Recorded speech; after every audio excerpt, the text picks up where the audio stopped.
What's going on, guys? My name is Alan, and today I thought I would do another commentary for you guys, but today I have a special guest, so why don't you introduce yourself? Why, hello everyone, it's SpartanWarrior5 again here today, joining my friend NinjaFish, and today we are going to talk about how we've seen change in the YouTube community, because essentially we're pretty much YouTube veterans when it comes to the commentaries, and we've had some thoughts about, how we've seen commentators change in their personalities and how they've changed their videos, and just put out some thoughts like that. So, any starting off thoughts here? Alan, or well, I kind of want to talk about how it was back in the day. Did you see a whole lot of I mean, I guess there was YouTube money back then, but was there so big of a focus, in your opinion, on getting that partnership or getting that that contract with Machinima? well, essentially the way that I saw it was that the only people who were really making money were Hutch, Steenanners, and that was pretty much it. At the very beginning. And I think people in general at first were just like, wow, these guys are making video game commentaries. They're posting up gameplays of these games we love to play. They're just talking about whatever they want to talk about. I want to do this. There wasn't any focus in on money or machinima contracts. It was just strictly about making the videos. And it was more so about entertaining people, putting out content like, a good team deathmatch that you had gotten one day. You want to post that up on YouTube and throw some commentary on it, talk about what happened the other day. That's what it really was back in the day, at least how I remember. What do you think?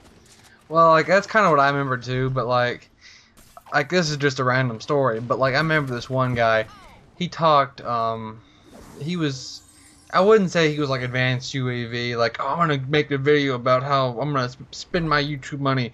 He was talking about what he wanted to do with his, if he ever got a Machinima contract. I was kind of and this was towards Black Ops coming out, not just Modern Warfare 3, 2, it was towards Black Ops coming out, and that's kind of when the partnership aspect came into it, where people were getting their channels partnered and they didn't have to post on Machinima anymore.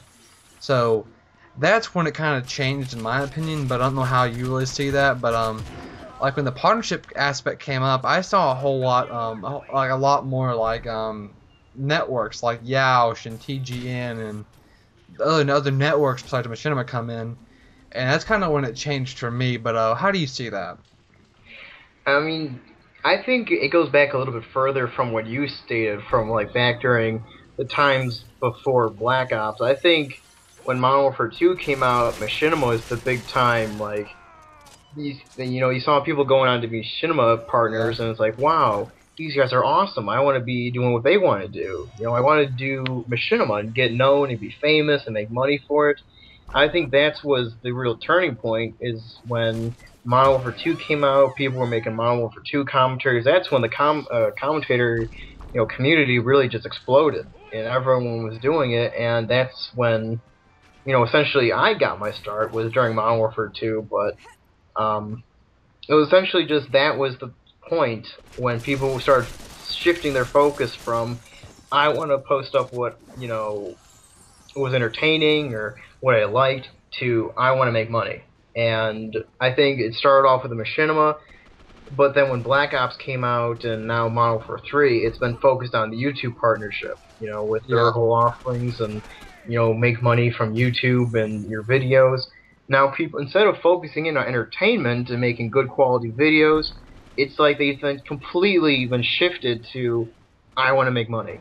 And I think that's a really negative shift, because now I see people who once went in, did color correction, fixed ghosting, made the cropping done correctly so there's no black bars, to just these trashy looking videos, so that they can just keep posting video after video and make money off of it. And to me, it's like, where did all these morals and values go? I mean, just completely out the window, Yeah, it's more, I think it's one of those things that it changed when Black Ops came out, but you're talking about how it exploded when Modern Warfare 2 came out. I remember people talking about the legacy of that game. People hated it because of the bullshit in it, but it was that game did something for the community. It made it like a massive. Like back before that, when it was just called Foreign World at War, it was what Blame Truth, Hutch, St. Andrews, I think. It was just there was a lot more than that I know, but it was a small group of people, and now it's like there's so many. If you ask somebody, you ever heard of this guy? They go, no, never heard of him. There's just so many guys out there that have so many subs, but there's still not everybody knows who they are. Back then, you knew who St. Andrews was. Back then, you knew who Hutch was. Now, I mean, you know who those guys are, of course, but you don't know who like Raw Instinct is, and don't get me started on that guy. But like, you don't know who that guy is because there's just so many commentators out there. And like when Black Ops came out, it just got even more. And every time a new game comes out, there's just another commentator. Or even not just Call of Duty, but any kind of new game, there's always a new kind of style of commentary coming out.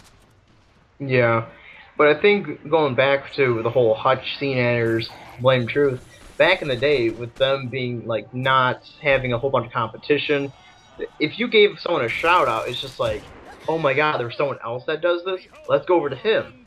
Nowadays, if you get a shout out, it's just like, oh shit, another commentator, alright, whatever. You know, it's just the whole luster and just grandeur of this whole commentating thing has just been completely lost. It's nothing special anymore. Everyone does it.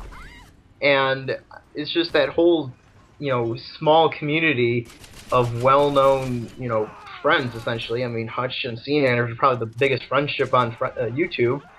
If you got a shout-out back then, it's a big deal, because there weren't that many commentators. And of course, nowadays, it's like if I give you a shout-out, you give me a shout-out, it's like, I don't know, I have like 40 other commentators I like, why should I watch another one? Yeah. It's just that the size of the community is really what's making it dull, what's essentially killing it, because I mean, no one can get really well known anymore because it's so saturated with people that it's nothing special. I mean, you have to do something really impressive, what I'm trying to say here, impressive and outside the box that really catch people's attention. Yeah, and like it's kind of weird because originality has been lost too. That I think when you talk about how it's gotten bigger, I think it's like Quills said it best. You don't know who Quills is? I'll leave his link in the description too. But he kind of said this isn't a community anymore. It's just too big to call it a community. It's an empire now. Mm-hmm. It's just massive now. But like with the originality thing, that's one of those things that it's kind of what I've always strived for, is to be original, not just do the same shit that this guy over here does. I want to be different. That's why I started posting GTA Vice City videos, because I haven't seen anybody do that. I'm sure there's somebody else that's done that before, but I just thought that'd be original or different. So what is your opinion on originality in this community, or this empire, what are they gonna call it? MOBs for days, man. It's all about getting them MOBs. It's about getting 2 MOABs. You can't just get one or you're a faggot. That's how it is. You can't just get one MOB anymore. You gotta get the triple MOBs. You gotta get the quad MOBs. It's Call of Duty. Like, first off, that's it. That's the commentary these days. It's Call of Duty.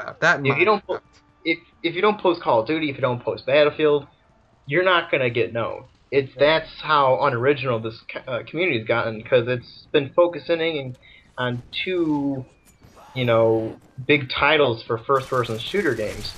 And next thing, I mean, if you don't post up one type of gameplay, like if you don't post up the double MOAB or the free-for-all double MOAB or something like that, you're not gonna have a good video, And it limits how creative people can be. Because I mean, your audience wants to see MOABs and you can't get a MOAB, you're not going to have a lot of viewers want to watch your video because they have the bar set so high that you can't meet up to expectations. That's another whole thing for another topic. Yeah, I was just gonna say like I remember back in Modern Warfare 2, I don't know if you ever saw this, but like getting a nuke meant something. Now it's just like I get 5 MOABs a video, get at me, bro. I'm like, it's first off, it's Call of Duty. Like, dude, if you want to accomplish something, don't get a MOAB because everybody's done it before. But like that's just how I see it. I don't know. Like, it's just changed so much. Even the small things like getting a nuke is different than getting a MOAB. I don't know. Maybe it's just me that sees that, but it meant something back then. I don't know how you feel about that, but go on. Oh, again, yeah. In the nuke back then, it was just like, I remember one of the first nukes I saw was just like, I remember it was from A Project UK. He was a UK commentator, bleh. But it was just like, wow, dude, he actually got a nuke. That's impressive, you know. I mean, it's like no one had ever done a 25 kill streak before, and it was just, it blew my mind. And now today, it's got like, I think like a couple million views or something like that. You know, I mean, no one had ever seen this done before. That was the biggest thing on YouTube, was to get a nuke, because no one had ever done before. But then after a while, it was just the expectation went higher. It was like, okay, let's see if we can get 2 nukes in a game, and Yeah. then 3 nukes, and then I think the highest people got was like 4 in a game. I could be wrong there, but I mean, expectations now are just incredibly high. You know, I mean, I'm not that great of a Call of Duty player, and my videos would never make expectations for people. I can't get a MOB. You know, I can't get the big 50 score games or 60 score, 100 game score, 100 kill score games, but you know, I just, the expectations people have set, I can't reach. I don't know if you can, because you're NinjaFish 95, the old master of Call of Duty. I can't even get a 2 kill streak, bro. But that's pretty much all the time we have. Any closing thoughts you want to share, or any ramblings you want to finish off? Not really. I mean, thanks all for you guys for watching. If you guys want to check out my channel, I'm not forcing you to, but if you liked what I had to say, I got more content on my channel. But you want to do your signature sign off there, NinjaFish? I guess I could. So I'll see you guys later. Remember, King is gay.